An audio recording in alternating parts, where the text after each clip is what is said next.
most common questions new and beginning farmers have focuses on finding land. With land values skyrocketing and the cost of purchase out of reach for many, there is a desperate need for alternatives. During a recent Cultivating Success course, one evening was devoted to the challenge of finding land. Topics included things to consider when evaluating properties and due diligence checklists, along with several alternatives to land ownership that seem to be working well for those participating.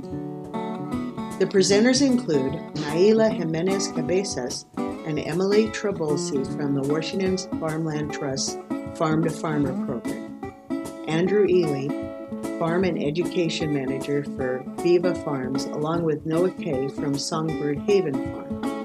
And wrapping up the discussion, Mary Embleton with King Conservation District's Regional Food System Program.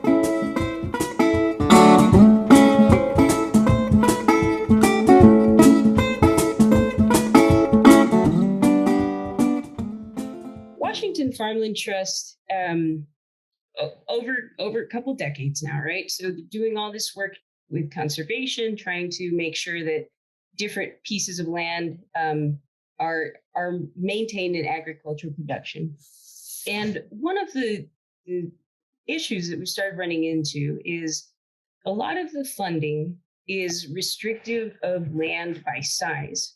And so most of the funding was available for pieces of land that were 20 acres or bigger.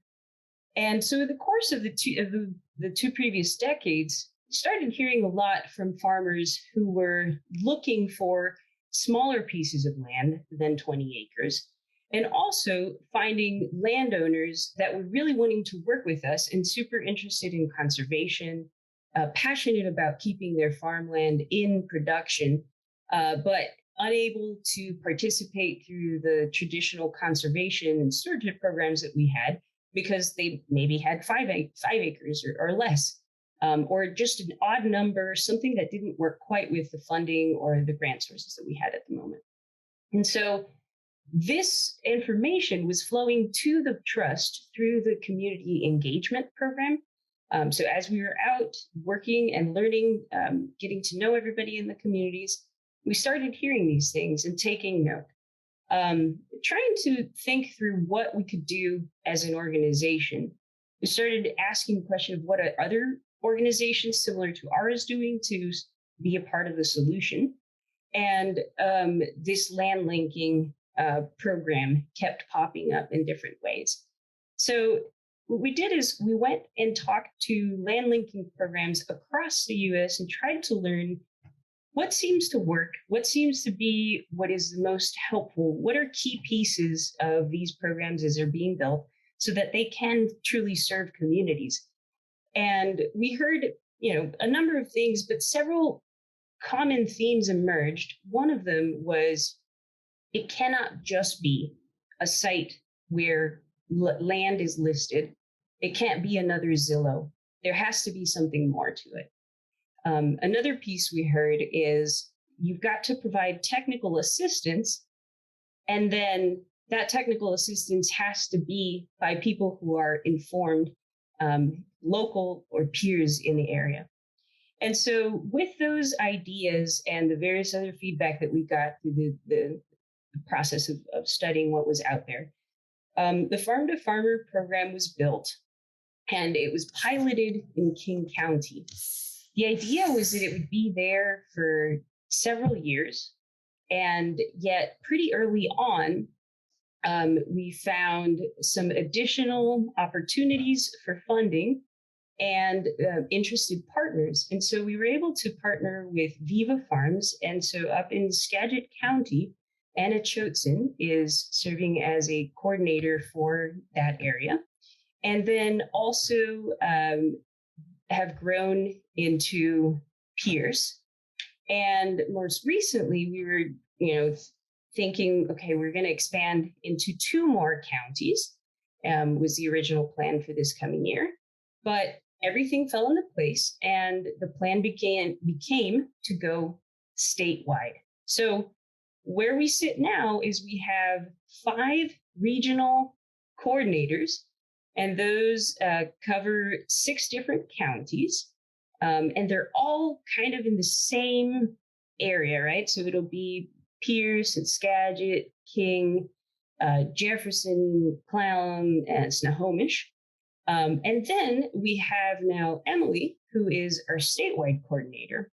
And so as a part of this growth process, we've been many years in the making, speaking with the folks at Tilth Alliance about their Washington FarmLink program.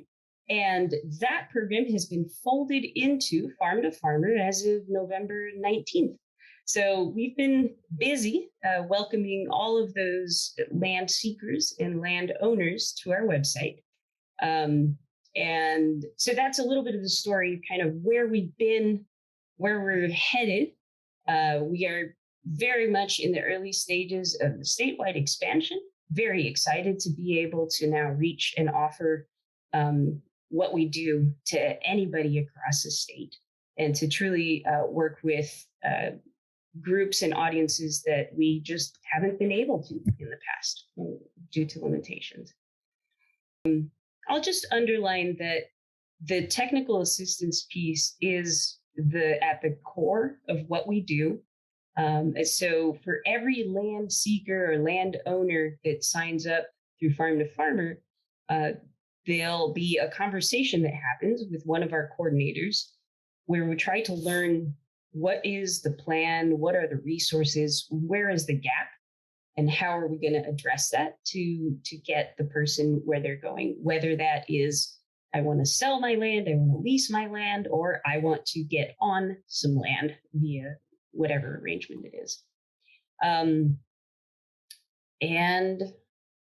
we're constantly working and expanding, building our partnership network, and very excited about how that is informing and strengthening the work that we're doing.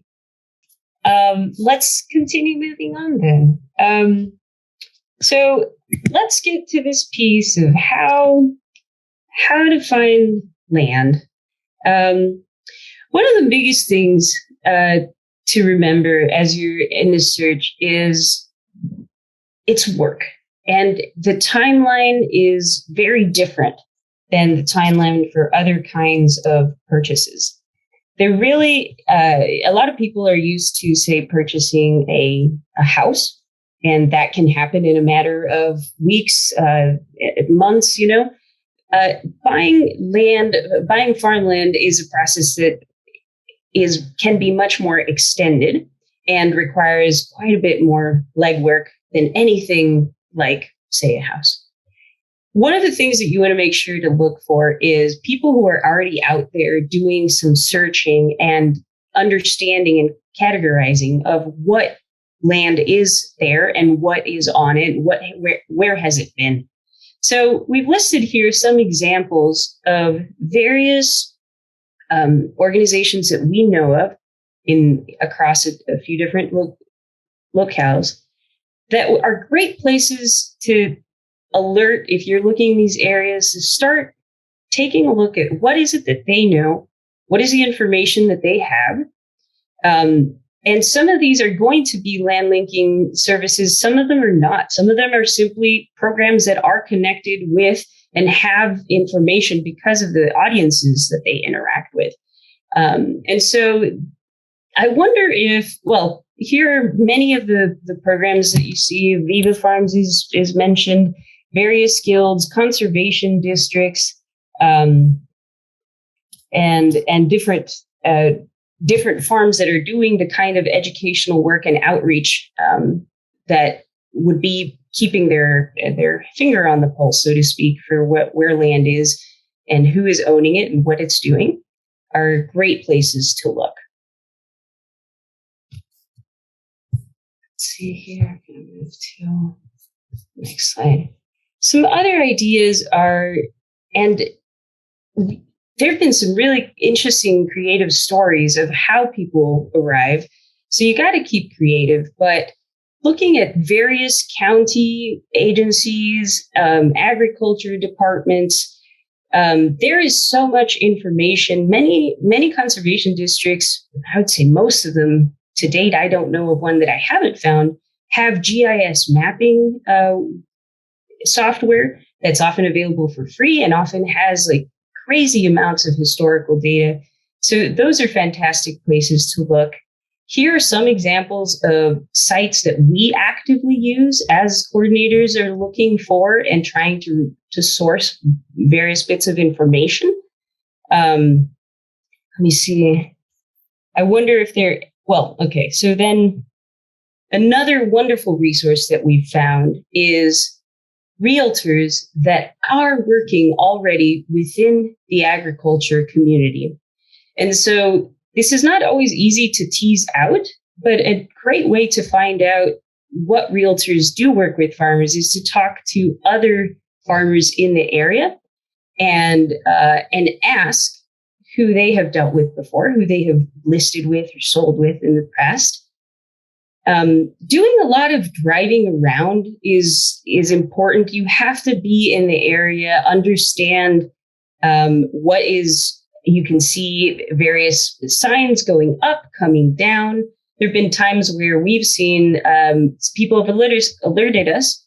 The sign is going up for sale for a certain property, and we get conversations started. And the owner just thought, there's nothing else. I don't have any other ideas, so I'm going to just sell. And once they learn that they've had other arrangements available, we've been able to help make sure that we can facilitate those arrangements.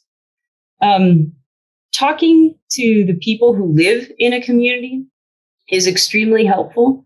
And this can be not just people who are doing the farming, but going to the various places where you would purchase seed, where you would purchase the different equipment that you would need, and asking around and seeing, what's the chatter? What have people been talking about in the community? What is known about changes that are coming?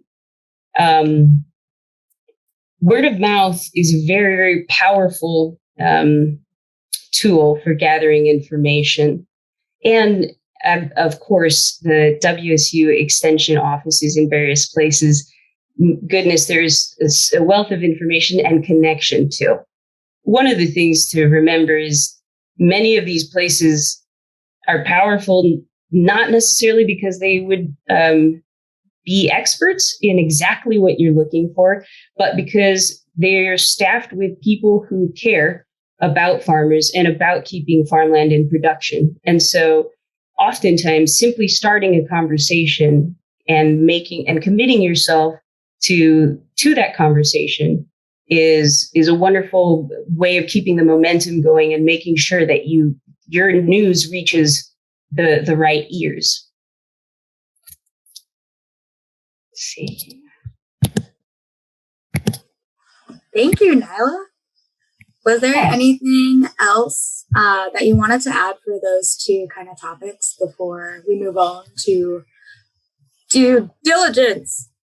I think I'm going to pause there and let you speak for a bit. And I'll hop back in as I think of things. Thanks for this. You got it. Okay. Well, so I realized that some of this information may be kind of overlapping with stuff that y'all may have learned before. But I also just personally always enjoy just a refresher on just certain criteria that are important and integral into planning and figuring out what lease agreement would be most appropriate for your business plan. So first, it's the land use, or like how you're going to use your land. We have several GIS mapping websites. I don't know if y'all have checked these out before, but typically if you look up per county, they do have a GIS mapping of each county, although they are in varying states of accessibility. By that, I mean, some of them have been updated, and some of them haven't since like 2005. So it kind of depends on the variations of funding there, but it really helps you get a gist of the historical land context of what used to be grown in your area on the piece of land that you're looking at. It helps you kind of see what types of environmental catastrophes could arise, like say flooding, mudslides, a fire, depending on any type of local geography that you're in, you want to factor in all of the different things that could potentially affect your production. And the King County GIS service in particular is a really cool one. It allows you to see the different IMAP layers. So you can see like if you're on wetlands, like that can help you kind of frame if you want to put a conservation easement on it to lower your lease payments per month or per year. So it's just like a great wealth of information on the land that you're potentially thinking about to help you kind of navigate what you're looking for, certain things you're willing to compromise on in terms of location, and what you should plan for when creating your crop plan. And the next one is natural resources, which I think, Andrew, I know we came in a little bit late there due to technical difficulties, but I think Andrew and Noah had discussed the web soil survey, and I also saw that y'all put it in the chat. So web soil survey is like one of our best friends. It gets to teach you about all of the different soil mapping that's on the particular property that you're looking at. And it's also always worth it to, when you are looking for land or you're set on kind of a particular geography, to go out to the properties that you're considering. Obviously, either with a realtor or the person who owns the land, trespassing. That was not a like go out and go look at different parts of land on your whim. But it is like really good to get your hands physically in the dirt to see whether or not, because sometimes, depending on your geography, your soil type could vary, for 13 different spots on one parcel of land. And you want to get a good idea of the different types of microclimates within those soil structures as well. And getting your hands around it can help you actually feel, the siltiness, the loaminess, the sand, the clay. And then you can start with your soil tests to kind of get a better picture, narrowing down where you think that you should prioritize crops and maybe wait to do certain types of production right out of the door.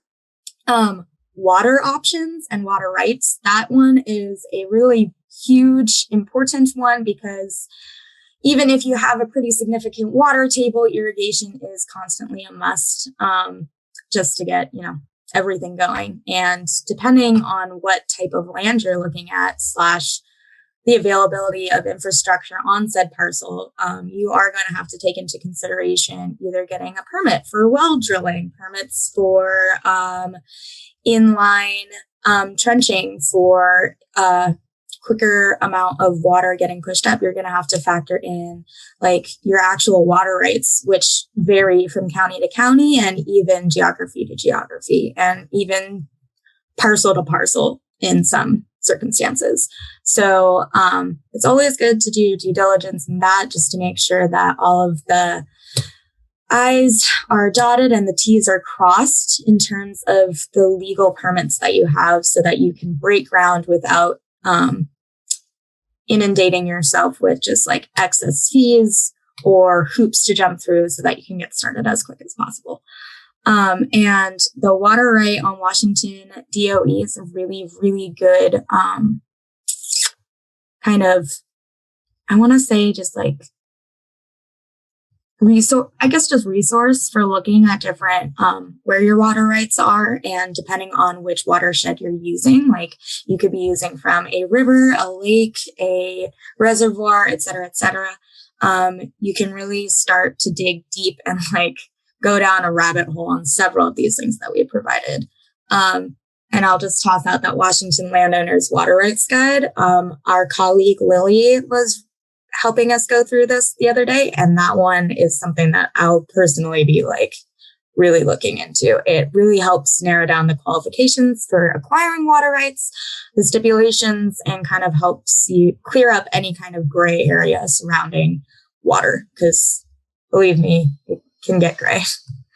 To continue that, you would probably want to like figure out in terms of water, do you have a well? Is there a well access? Is it old? Is it made out of stone or clay? Is it like super damaged? And like, how much is that going to be a factor? Because that could be another cost that starts to really add up. I mean, Lily and I are discussing in terms of infrastructure, if there's no actual water or well available or drilled on site, that is incurring about $15,000 to $20,000 out the door just to be able to drill down to an aquifer so that you can eventually put a pump in and pressurize it to pump into your fields. And so those all have varying amounts of costs that should be taken into consideration, just because putting in irrigation is imperative.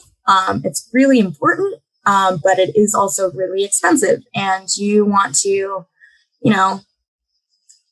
manage your finances responsibly, but you also want to prioritize the things that are worth the investment as well. So that is also a great consideration.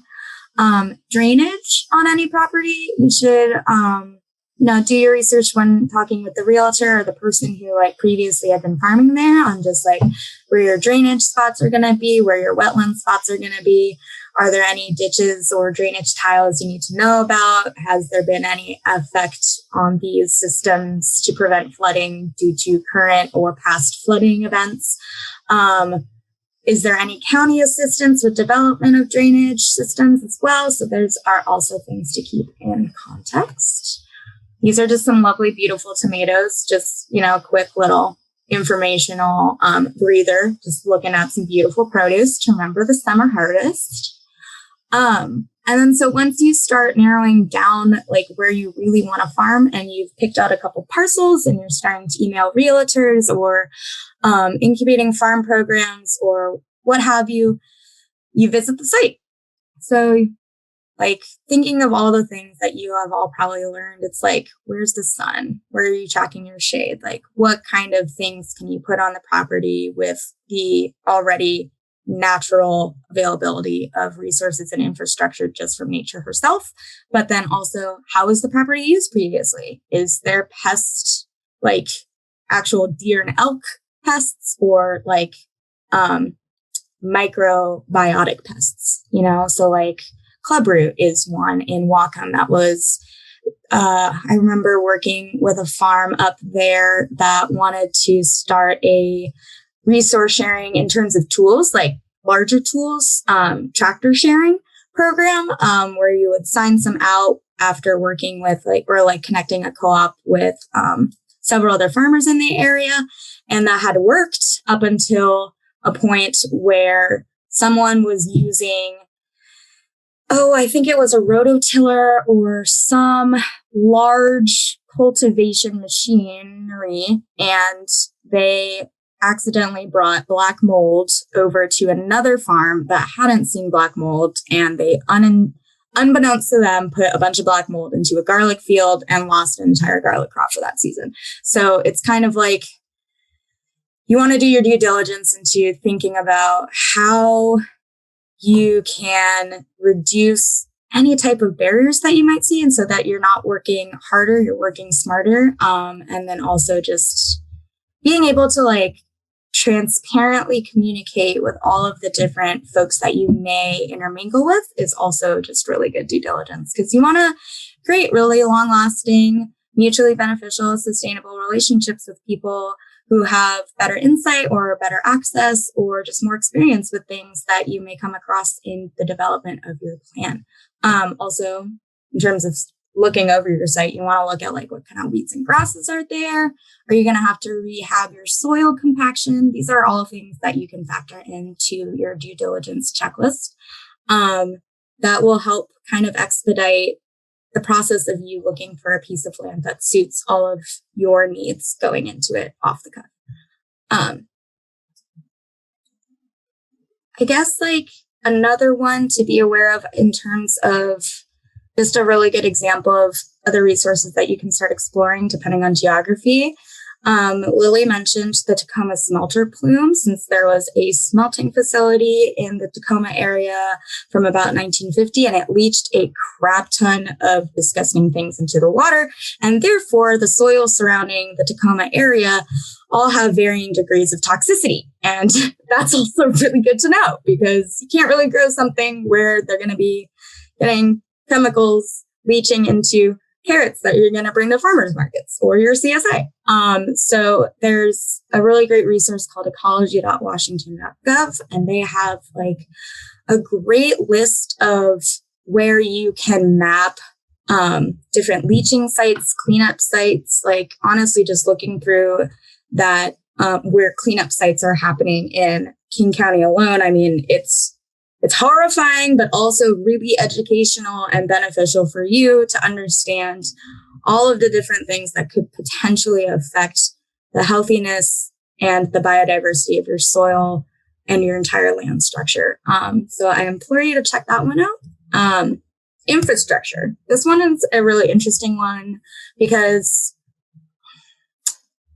you know, there are things, I guess the best example I can give is like, say you want to have livestock and you're looking at a particular parcel that would be great to have maybe a small herd of 8 sheep on, but there's not necessarily any fencing on there and there is coyote presence. So you want to kind of figure out either with the person that you're leasing from or the person that you're working with to acquire the said parcel, are they willing to put in the infrastructure and take that initial expense? Or should you bring in electric fencing until you've acquired enough capital to invest in infrastructure and put permanent infrastructure? And within the same vein, like you're leasing land, do you find it valuable for yourself and your business to invest so heavily in permanent infrastructure if you know that it's just temporary? So these are all just like considerations to keep in mind when plotting out your budget. Things really do add up, but it also really helps you to kind of outline where those necessary investments are going to lie. Like enforcing a farm road so that you can get to and from your walking cooler. If you have easier access to a variety of different resources. Yeah, there's just a lot of different things that you can kind of tally up to make sure that what you're creating for yourself isn't necessarily like you just sinking a ton of money and not getting anything in return from that. So just kind of making sure that you're diligent on maintaining that structure for yourself.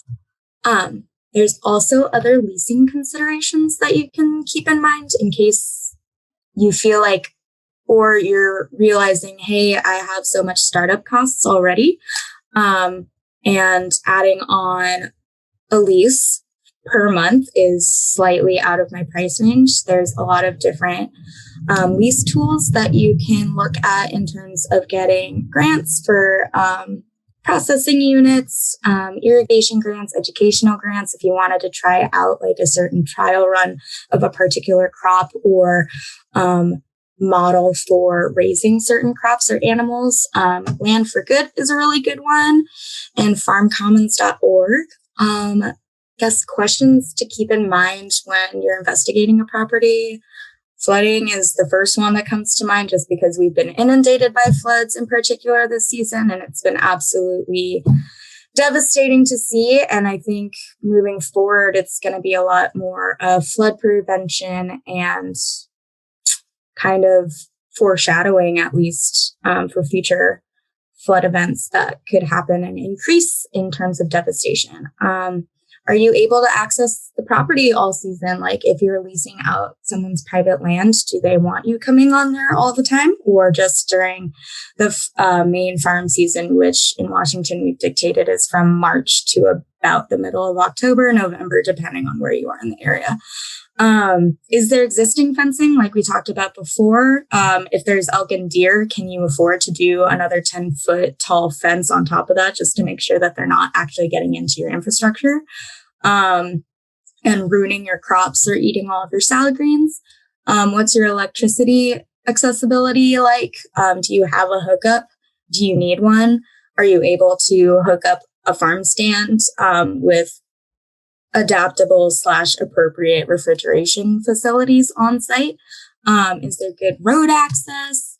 And then this is the lease checklist. So I sent Kate the entire presentation because I know that there's a bunch of links that I'm sure you would like to all play with at some point. But this is a really good checklist just to go through when looking at any parcel of land. And if you're trying to like formulate what your business plan is going to look like for those first 3 to 5 years, like this is a really good checklist that our team has created to kind of keep all of those criteria in one large consolidated space. And you should always just like, you can always just check it off like bit by bit, or kind of like chunk them out depending on just like some further other things that you could probably like take into consideration. Are there bathrooms on site? Like, are you going to have to rent a porta potty? Are you allowed to bring in guests? Like, are people allowed to help you, or are they really just like creating an agreement with you, the farmer? Are you allowed to bring pets? Can you have a farm dog or a barn cat to prevent rats from coming in? Have there been other pests on the property besides just domesticated or not domesticated ungulates? You've got like flea beetles. You've got cabbage or leaper moths. You've got wireworm or clubroot or a myriad of other pest management that you're going to have to factor in. And like, what was there before? Has it been taken care of? Has anybody been managing this? That's a really great consideration to take. Are you having like events over there? Is that something that you want to factor into your startup costs? Is like creating an event space or having people come out to your farm and help out or do a U-pick. So those are all just kind of things to keep in mind. And farm insurance is like the last one kind of on this last list. But I think that's kind of wrapping up everything on the due diligence side of things. I apologize if we repeated any information that you've probably heard before, but hopefully it was helpful. And if you have any questions, please feel free to ask.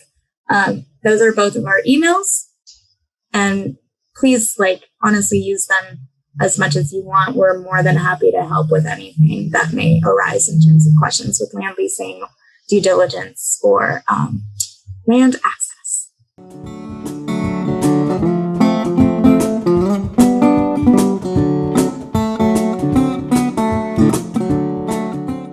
I'm here from Viva Farms, and I'm actually here with Noah Kay, who is one of the farmers at Viva Farms King County, and she will be able to share a little bit more of the direct experience that she has leasing land through Viva Farms and operating in a former swampy wetland that is so fun to trudge around in. But I think I'll start really quickly with who we are as Viva Farms and what kind of our vision and mission is and how we operate. We're a nonprofit 501c3 based out of the Skagit Valley and our vision is to preserve sustainable farming by creating a strong and just local food system, which is pretty broad. But that's further honed in through our mission, which is to empower aspiring and limited resource farmers by providing bilingual training and holistic organic farming practices, as well as training, access to land, infrastructure, equipment, marketing, and capital. And we call those 5 components, which you may be familiar with already at this point, the 5 essentials. So those 5 things are critical to any farm business. Now I have a small, quick photo slide thing that hopefully I can do here really quickly. There we go. Everybody see this? I put it in PDF format, so it wasn't too difficult to share. Everybody see that? Great.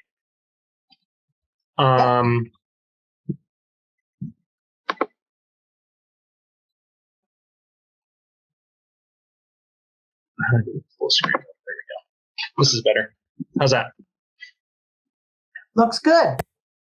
Cool. So we believe that family farms should be able to make a living farming. Again, based out of the Skagit Valley, we have about 100 acres of land in the Skagit Valley currently secured with the help of some partners, namely Washington Farmland Trust and various other entities, WSU. NABC. But our farms are, there's 24 farm businesses operating across the 110 acres that are currently being leased. And here's just some photos of what that might look like. There's tractors on site that are readily accessible. So we provide those to the farms. Here's some photos of diversified produce. You'll see, large row crops. We provide these bathroom facilities every quarter of a mile so that all the farmers have the fundamentals for running their business. I already mentioned our mission here, which is stated up above. This project has grown since 2009, I want to say, to a pretty large program that has demonstrated a fair amount of success. We're one of the largest land-based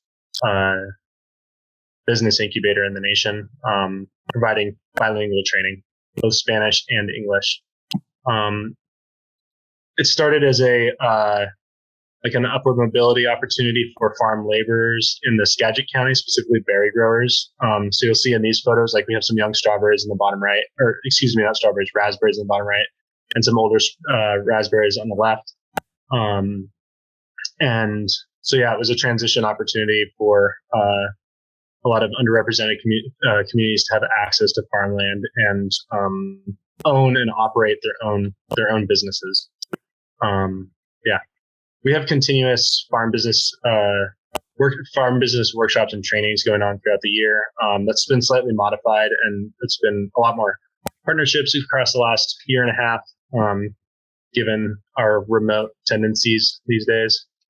But I guess one thing that I want to highlight that I feel like is probably the launching point for every incubator that leases land from Viva Farms, and by incubator I mean business owners. So we run an 8-month on-farm practicum in sustainable agriculture. This consists of every meeting once a week for all 8 months from April through November. It's currently accredited through Seattle Central College. Skagit Valley College and Highline and WSU have offered accreditation through it, but they decided to withdraw some of that opportunity actually just most recently, so I haven't updated these slides. But those 2 hours of class are very similar to this Cultivating Success class, which I took a number of years ago as well. But we have a practical application where we meet on farm and we actually do the theory that we're talking about in the field.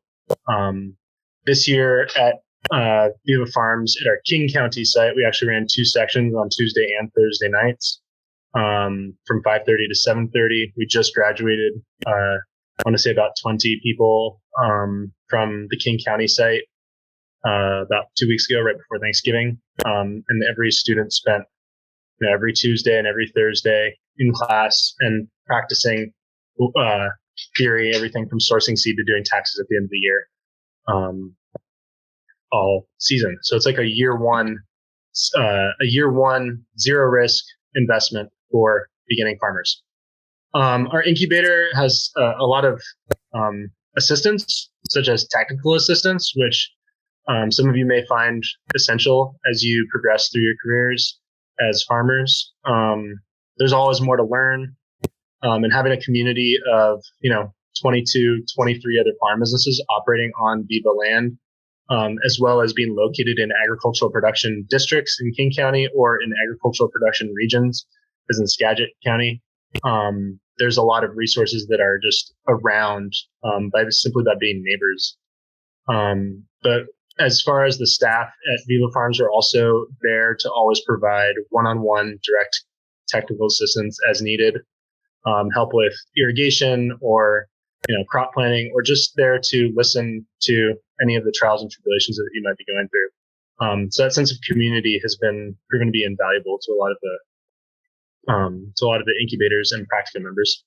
Please interrupt me if you have questions and things. I'm happy to ask. I just can't see the chat right now. So maybe someone can, just let me know. Let's provide workshops. They're translated into Spanish. So there's that the multilingual availability for people. These are some of the topics we cover. And again, some more photogenic shots. I mentioned access to land. We have more than 100 acres across both counties, King and Skagit County. And I'll show you from an aerial view here in a second, like where our King County location is, because that's where I'm based out of. There's 4 locations, two incubation sites, 1 agricultural business park, and then one location that doesn't have any infrastructure, but it's about 15 acres that is leased out up in the Skagit Valley. At Viva Farms, we have all the infrastructures needed to perform the essentials. So essential to farm operation is infrastructure. We have greenhouses that are shared, high tunnels that are shared, irrigation that is shared and regulated, and then a wash pack station, which you see here under this pole barn with a refrigerator underneath. So all of this stuff is included in kind of our in our package and a lease agreement for all incubating farmers. There's also delivery trucks and market access. I mentioned access to equipment. There's more than just tractors. There's like hand tools and seed machines, and the list goes on. I don't want to dive too deep into that, but if you have questions around what specific equipment we have, please feel free to ask. I mentioned access to markets. So we also provide a full-on 300-member CSA into the greater Puget Sound area, and we source all the food for that CSA from Viva Farms incubators. So there's almost a guaranteed market for farmers at Viva Farms, provided that you're producing enough quantity to meet and quality to meet the standards for our market program. We also have a wholesale distribution accounts with various large-scale distributors and retail sales channels across Puget Sound. And then the last thing I want to mention is the capital. So we do have a revolving loan program, although I would ask, if the people are applying for loans and funding, I would first suggest to go to the Human Links Foundation, because they actually have a farm micro loan program that has a better interest rate than ours. I think it's like 2.5% or something. It's up to $25,000. So I would just point in that direction first. But we'll also help write grants and help with people to help farmers secure loans and grants if that's what they need. This is a little bit out of date, but it's the closest numbers that I could find with my access to our Google Drive. So actually 2020, we had still over $1 million in farmer sales. A huge number of participants this past year, and lots of people that were trained in our programs. This year, I think I mentioned we graduated just 20 PSA graduates, so similar to the class that you're graduating this next week. We graduated 20 future farmers just 2 weeks ago, just at King County. And I think the rest of this is just eye candy and photographs. Here's Boldly Grown. They're actually just about to move their farm. I think they secured some land up in Skagit County and growing rapidly. The Crow's Farm, which has been pretty prolific in producing things like fennel and culinary herbs and radicchio. There's that Sagrada de radicchio that's been becoming more popular in the Puget Sound, and Matt and Gianna have been huge contribution to that. Nelita has been growing from Pure Nelita, has been growing berries. She grows delicious strawberries. We just want Farias Farm is also at a lot of the Seattle farmers markets. And then Songbird Haven Farm. So there's Noah, and this is my transition to pass it over to Noah. And then I'm happy to answer any questions maybe after. All right. I'll pause and feel free to jump for just a minute and see if anybody's got questions for Andrew. And then I'll talk a little bit about my farm business and what our experience and did the 8 or 9 month program. And it was very helpful to go through the full cycle of farming with farm mentors, as well as a really great group of classmates who we've gotten to know and definitely still rely on as farm neighbors. And so we started farming at the Viva Farm site in 2019. We started on a 1/4 acre and have since expanded to a 1/2 acre. And, I was thinking as Andrew was talking about what are some of the Viva resources that have been really essential to us as we started our farm business. We do and I'll just give you a tiny bit of background on that half acre. Most of our marketing is through a small CSA. So we've grown from 9 CSA members our first year up to 36 this past year. And, I think one of the things that we've gotten through Viva Farms is Viva is certified organic. And so even though we're not certified organic as an independent business, we've gone through the process with Viva. Now this will be the 3rd year. So we have a really good understanding of what questions the inspectors ask and what it's like to keep organic records, because we do that as somebody who's it's part of our lease, and it's the way Viva is certified is everybody who's farming their land contributes records to make sure that we're all following organic practices and documenting that. So that has been a really good experience, and I think has made the organic certification process just feel a little bit less intimidating, which is something that we would love to do if we land someplace else eventually. It's also keeping those really good records. We've sort of been forced to because we participate in organic certification with Viva, has been so great because I'm not sure I'd keep quite as good records if I didn't have to. And it's been really great as a new business to have those records and be able to look back at what worked, what didn't, when we seeded something last year. That has all been great. Andrew mentioned that there were tools and infrastructure on site. And I think that has been great, both not to have to worry about setting that up our first years, but also to try out somebody else's setup and see what we like and what we don't. It's given us a lot of ideas about what tools work for us. I am under 5 feet tall, so I've gotten to try out a lot of tools, and I know which ones work well for short people and which ones don't. And that has been that'll be really helpful as we start purchasing our own farm equipment and setting up our own infrastructure. And let's see. Andrew also mentioned that there's technical assistance through Viva, which has been great, both for the actual technical assistance and having a sounding board, but also just a really wonderful community feel to be farming around the Viva staff and farming around our peers who we met in as we've started our farm business on an incubator site. And we learned so much just by wandering around and looking at what other people are doing, getting ideas, kind of problem solving together.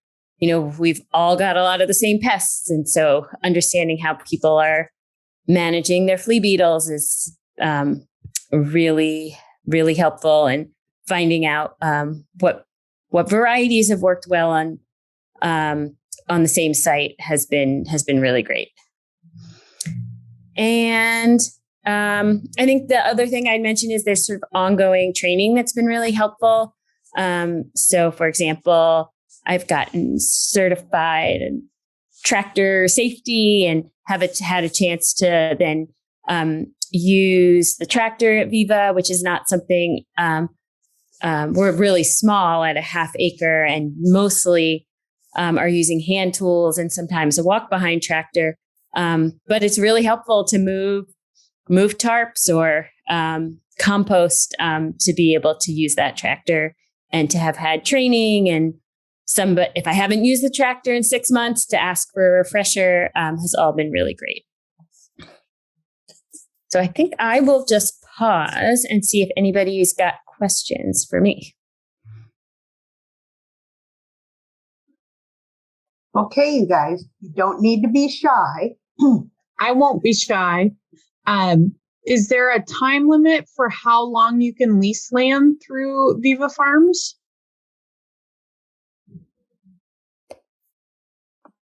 Yeah, Noah, is there a time? Yeah, I think this is TBD. I think there's definitely an encouragement to sort of move through becoming a pretty independent farm business by your 5th year as an incubating farm. And that is done by sort of encouraging certain milestones, like getting your organic certification is through your own business rather than through Viva. Your rent is subsidized your first couple years as an incubator. And then they wean you off of that as you've gotten a chance to establish your own business. And then I think it really depends on space, which is a very much a TBD right now at the King County site. I believe Viva is now leasing 10 acres, which then they sublease to all the incubating farmers. And we are very close to being maxed out. So I think it's a little bit TBD depending on the space available. I don't know. Does that sound right, Andrew? Yeah, we're definitely, as an organization, we're not in the business of just asking a farm to leave Viva Farms. We're not going to ask anybody to leave. At the same time, we will encourage to help facilitate locating farmland. And that's where all of these other technical assistance providers like Washington Farmland Trust, King Conservation District, et cetera, we're all working in the background and the foreground to locate land and have a pretty thorough communication channel that allows us to network and make sure that everybody knows like where land is available, and where it might be a contentious area to lease land. I wouldn't say that there's a time limit per se, but we do encourage everybody to be thinking more as the incubator is more of a short-term solution in an effort to hopefully build the business to the point where it can secure its own farmland. That being said, I don't remember who the quote was, but I'm going to paraphrase it. Just today, I read like the only way that we're going to preserve farmland is if we take it off the market. So I think it's really helpful to have organizations, and actually not, I don't think it's really helpful. It is super helpful to have organizations like Washington Farmland Trust that help secure farmland and get it into a situation where it can't be developed. It stays with farmers, for farmers, with, for, and by farmers, all in the name of preserving our ecosystem services and providing a sustainable, just food system. So that was a little long-winded, but no, we're not going to ask anybody to leave because they've been there too long. We have some tenants that have been on the land for 7, 8, 9, 10 years almost. And our hope is to grow with the growth of the farms that are incubating as well. So each year we have secured more land to allow for that growth. Not in King County. Just King County is a whole nother market of locating land and problems and challenges and obstacles. There's some problems too. But Skagit County has quite a bit of farmland and it's always cycling owners. And so we've been able to expand there quite significantly.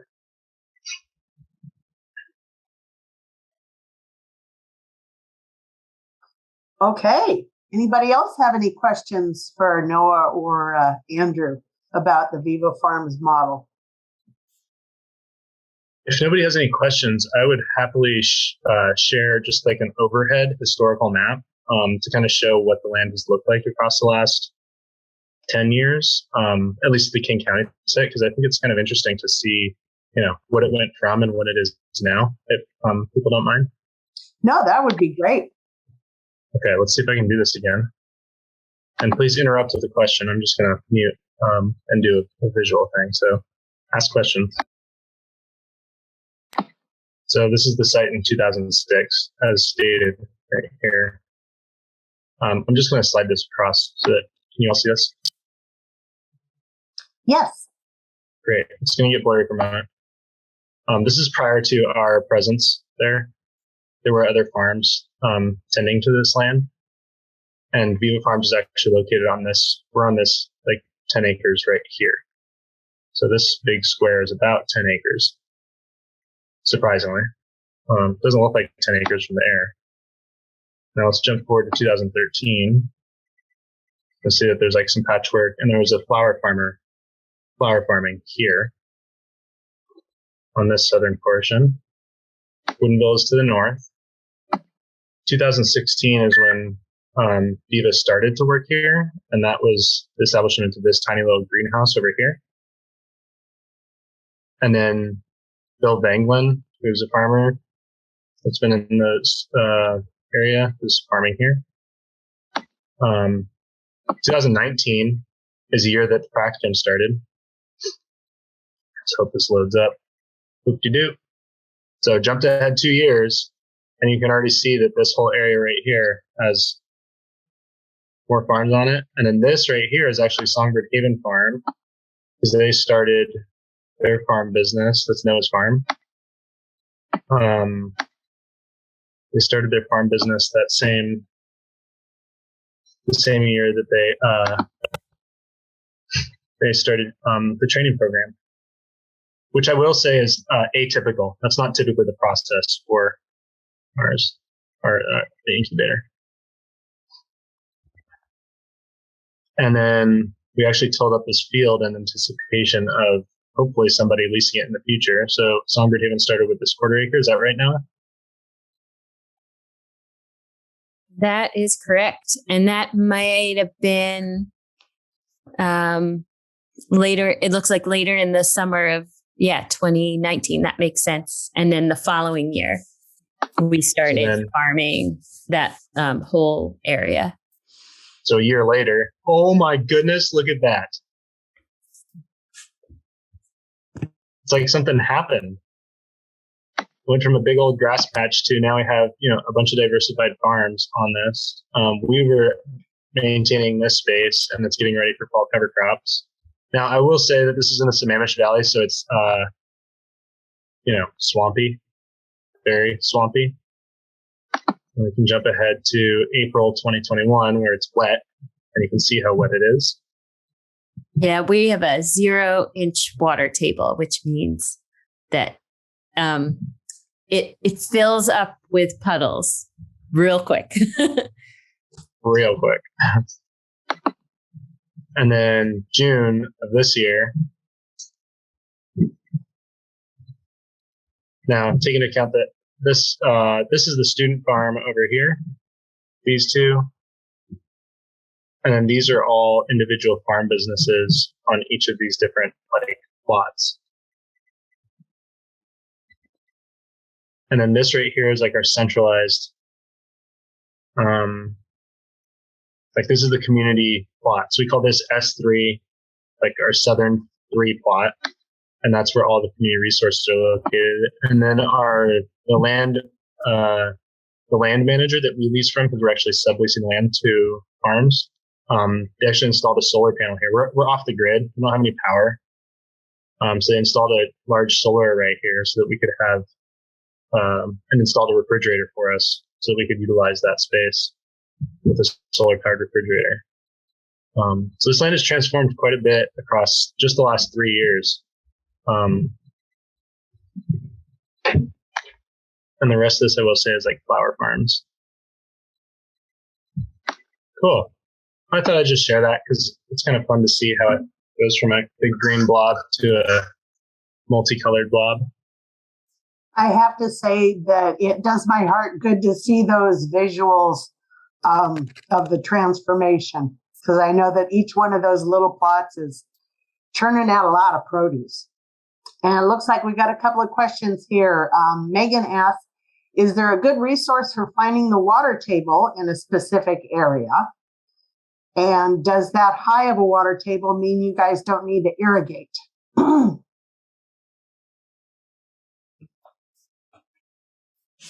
Ooh, I do not know. I'm trying to remember if the soil web survey has water table. I can't remember. This is something we've definitely learned by farming next to other more experienced farmers. I feel like that's how I know that fact. We are definitely trying to figure out. We irrigate, but are trying to figure out the best way to use less water, because our soil has really, in addition to having a high water table, has really good water retention. So we irrigate, but and the first several inches dry out pretty quickly, but deeper down, once plants are more established, we definitely need to find the right balance of making sure those top 6 inches are watered, but not inundate the roots. So we're still working on that balance. And I'd bet every storm that comes through just messes with it even more at times. Mm-hmm. But yeah, you're right. The web soil survey should give at least an approximation of how close to the surface the water table typically is on that. Excuse me. And one more question. I was just going to say the other thing that we'll do is we'll dig holes, right? So when during the dry period, and we do this with the students on the practicum class, we'll dig holes in a couple different areas and just see where the water is at various times throughout the year. And you can see it does dry out in some areas pretty quickly, but in others it doesn't happen. It'll fill up with water throughout the entire season. Water and soil. Fascinating science and art to it. So one more question for you guys. Does Viva Farms allow livestock or poultry on the leased farms? Livestock, yes. There's a caveat though. We have an operational handbook. We call it the Farmer Handbook, and it's part of the lease agreement. And in the handbook, there are specific requirements that we ask people to demonstrate prior to signing their lease. For example, in order to apply to the Viva Farms incubator, one must have a business plan and one must have a comprehensive farm plan. So that means like a crop plan and a crop rotation plan. If one was to integrate livestock into that crop plan, which is completely acceptable, there is another tier of requirements that we ask to be demonstrated for that, because livestock pose a secondary risk beyond the vegetable production. Vegetables and berries stay where they're at. Livestock moves around, and so we have a whole nother tier of I don't want to call them like barriers, but definitely demonstrative tasks that need to be completed in order to be signed off for having livestock. That being said, we do have farmers that have livestock on farm and have historically. So I will say yes, but with a little bit of extra planning, effort, and diligence. Some of the issues that have arisen with having livestock in a community farm is the livestock get out, like pigs, and they'll go through people's farms, and it's not just like it causes problems for other farmers if you have livestock trampling through. It's just an added risk. Yeah, I know that food safety rules require that if you've had a known presence of an animal in your fields, you have to cordon off that area plus another 10-foot perimeter beyond that. And it's all unharvestable at that point. You have to plow it under. So it can cause quite a bit of damage beyond what their hooves and their other appendages can do. So, but that's cool. I'm glad that you guys are flexible in that way, because I think there are times where a mixed operation with some livestock and vegetable production, especially in a good rotation, can be a really good model for fertility and land care, but it can also go awry so quickly. Yeah. Cool. The other thing that we try to keep tabs on and encourage, I shouldn't say keep tabs on, but just encourage communication, which is like one of our, of this being a functioning organization and community, is just high levels of communication. But for perennials, it's kind of a similar a similar thing, because, you know, if we have everybody planting comfrey and across the farm, it becomes problematic rather quickly. So we just asked incubators and tenants to communicate like where those things are being planted, where they plan to plant them prior to doing it, so that there's just a high level of communication and understanding, and we have, you know, plan A, B, and C to move in case something does go awry.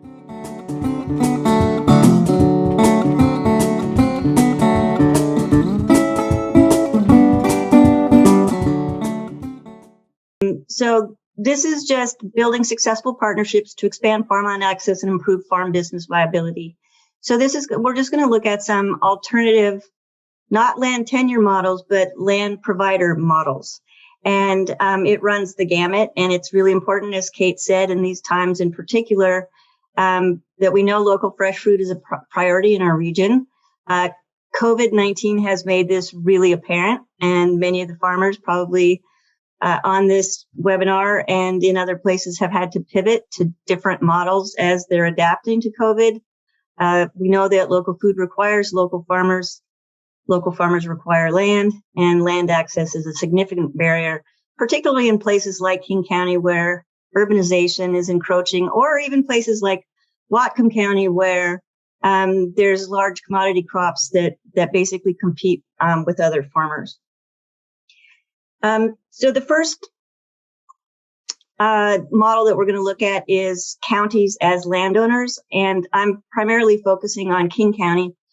This is preserved through their farmland preservation program. This is the Sammamish Valley Farm, which supports a number of traditionally underserved farming communities. Hmong and Maine farmers and the Black Farmers Collective are farmers out on this site. We actually just got done with a project funding the county to provide potable water to this site and wash pack stations so that producers, particularly the flour producers, can actually increase food crops production. And this is the field this spring as it was tilled up. You can see that it's pretty fertile. And there's new farm infrastructure. There's also a T on the water access that will allow another wash pack station in the back of the property because it's quite long.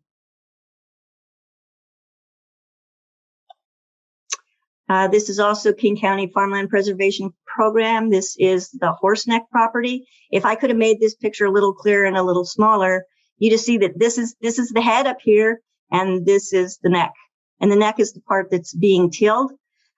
This is also a really large collaborative effort down at this farm. So it's fiscally sponsored by the South King County Food Coalition, but it's called the Farm Food Access and Aggregation Community Team, which is a large acronym that's really hard to say. But it includes Highline College, International Rescue Committee, Food Innovation Network. The county is participating here too. And primarily foods, Elk Run Farm is part of that. And let's see, it primarily serves right now immigrant, refugee, and traditionally underserved farming communities. We're also funding through the Regional Food System Program some projects down here to plan and provide additional infrastructure, especially things like wash pack stations, cold storage, and things like that. And this was this spring tilling. They've used containers because you can actually put locks on these things, and they can still get broken into. But, you know, when on these remote parcels, sometimes theft and vandalism are big concerns. And so it's really important that you have some secure facilities. The county has about 4 other different properties that they lease to farmers. And there's other counties that also have programs, farmland preservation programs. So that's always a good place to start when you're looking is at some of these alternative models. Cities also have land that they're willing to farm. This is the City of Des Moines Mary Gay Park. Wakalima farmers, primarily East Africans. farm here, as well as Highline College has some student farms. And you'll note that in this talk, there's a lot of collaboration that actually goes on in King County among different organizations to provide support services and technical expertise. This is Mara Farm, and this is owned by the City of Seattle Parks and Recreation Department. This is a group of Latinx farmers from Salsa de la Vida Community Farm. Young women empowered also farms at this site, and City Grown Seattle, which is now, I think, Frisky Girls Farm in North Bend, also used to farm here on this site. And they also have, in terms of infrastructure, they have a heated greenhouse and storage.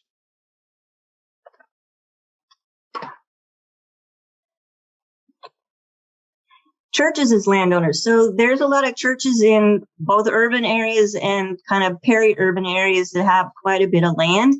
A lot of times it's paved. This is St. Columba's Episcopal Church in Kent and is home to the Kent Community Garden. We also helped fund this project through Regional Food System Program.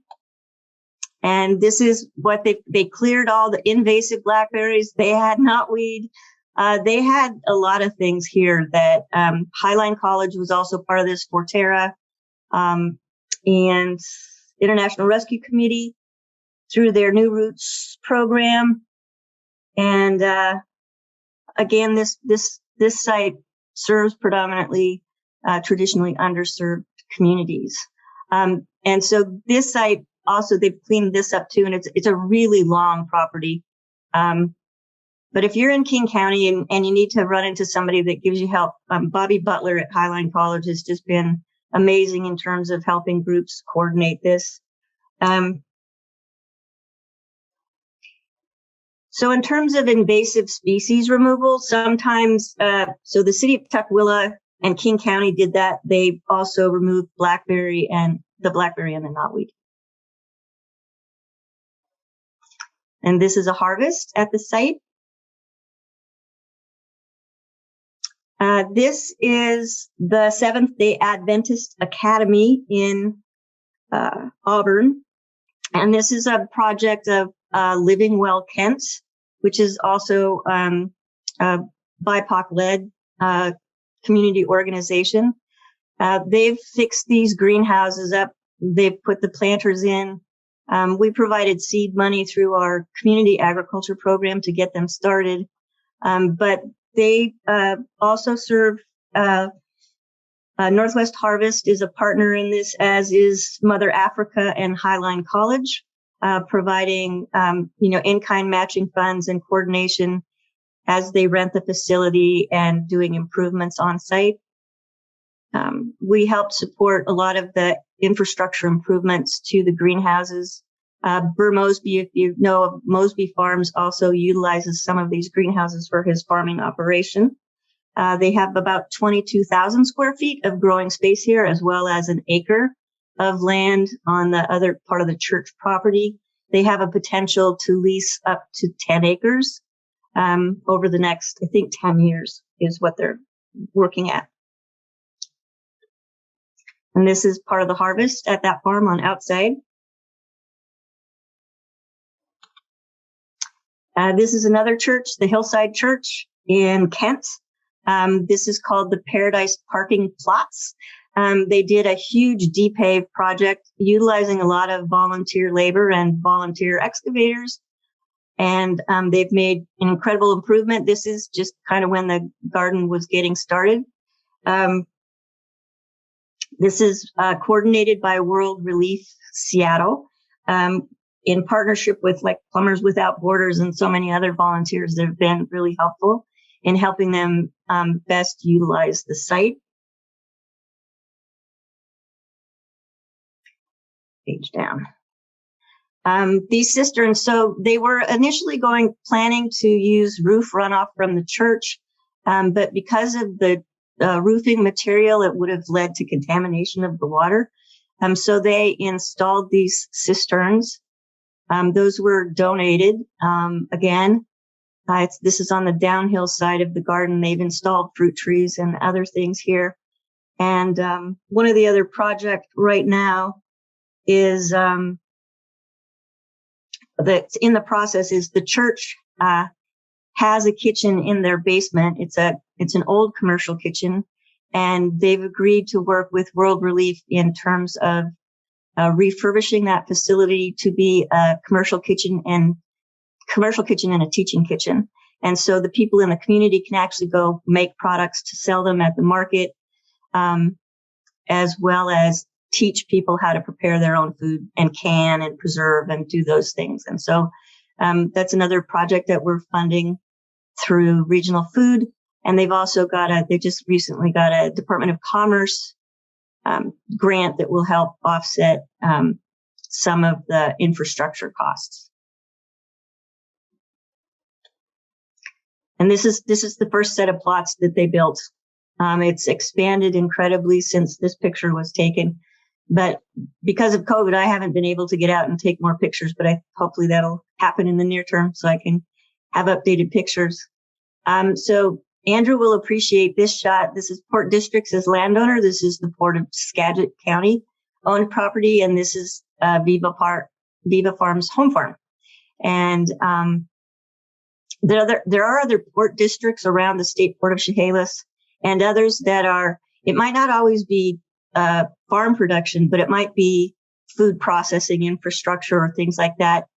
Port of Seattle is interested in doing some kind of project that's food processing, certainly not food production, but food processing. So it's not typically something that you'd think of as, a agricultural landowner. And then private landowners, of course. And this is next picture here. Sorry. This is Cart Before Horse Farm. This is on the Enumclaw Plateau. It was a horse farm. A lot of barn infrastructure and things like that. That was pretty decrepit. This field was in really poor shape. So this was where they started. They also got a grant through Regional Food to rehabilitate, lime, do all that stuff, replace fencing, gates, cold storage facilities, pump house, and things like that. The landowner is partnering with Hell Before High Water Farm, which is their primary producer right now. They're also producing some stuff, and they've built the facilities and equipment that were provided through the grant to hopefully share with other additional farmers as they become aware of this opportunity. This is the field during rehabilitation. This was before liming. And you can see some of the exterior infrastructure in terms of the barns and stuff, which are being repurposed for food production and food processing. They have turkeys and chickens. I think they might even have some pigs now. This is Shared Soil Farm. If anybody knows Lily, this is her farm also on the Enumclaw Plateau. And she leases to a number of I should say the model of this, though, is kind of that second generation incubator. So if you're maybe moving off of Aviva Farms, or if anybody was around when Red Barn Ranch was still being utilized as an incubator, or the Experience Farming Project, is once you go through those programs and get, some technical assistance training and then hands-on production, marketing, and other experience, that you can move kind of onto these second generation incubators. There's Lily, and I can't remember this guy's name right now, but here's some of the infrastructure that they built with their grant funding.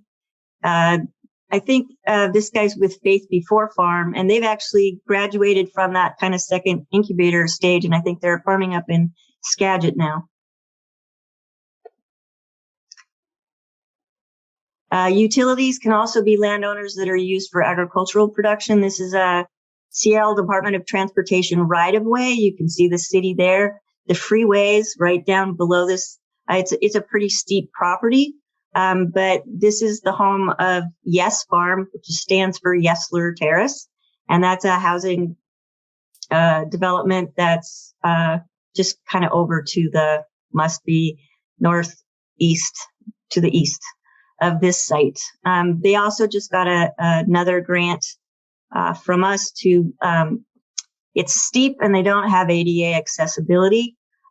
So they're going to use that money to do this and do some additional terracing so that they can get additional acreage in production at this site. This is actually it's the Washington Department of Transportation, not Seattle, sorry. The Black Farmers Collective, the Black Urban Farmers, and Yesler Terrace Elders and Youth all participate in this community ag.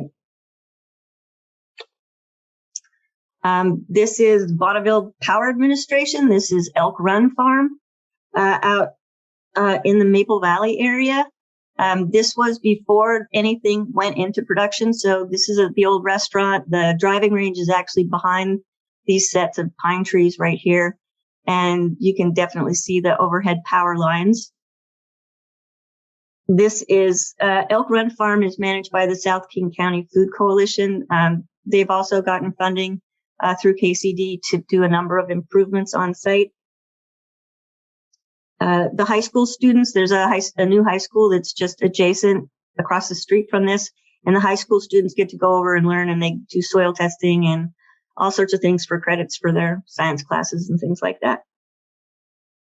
This was probably the second year in production. They've got a lot more beds now. They've improved a lot of the infrastructure. A thing to note about being under a utility right-of-way like this is that all the structures that they have to be mobile. So in case Bonneville Power Administration needs to come and do improvements to their lines or change something, that, you know, they can't be fixed structures. So there are some limitations to these, but they are alternative land models that you can think of.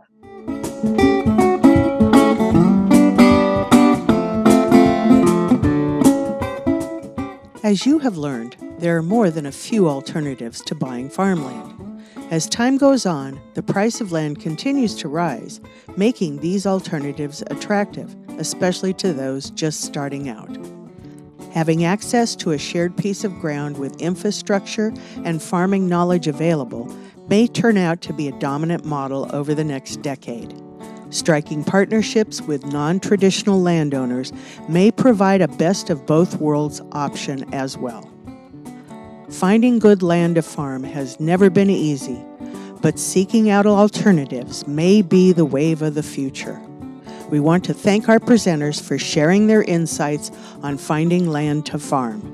We hope you find them of value as you build your own small direct-to-consumer farm. Thank you for listening.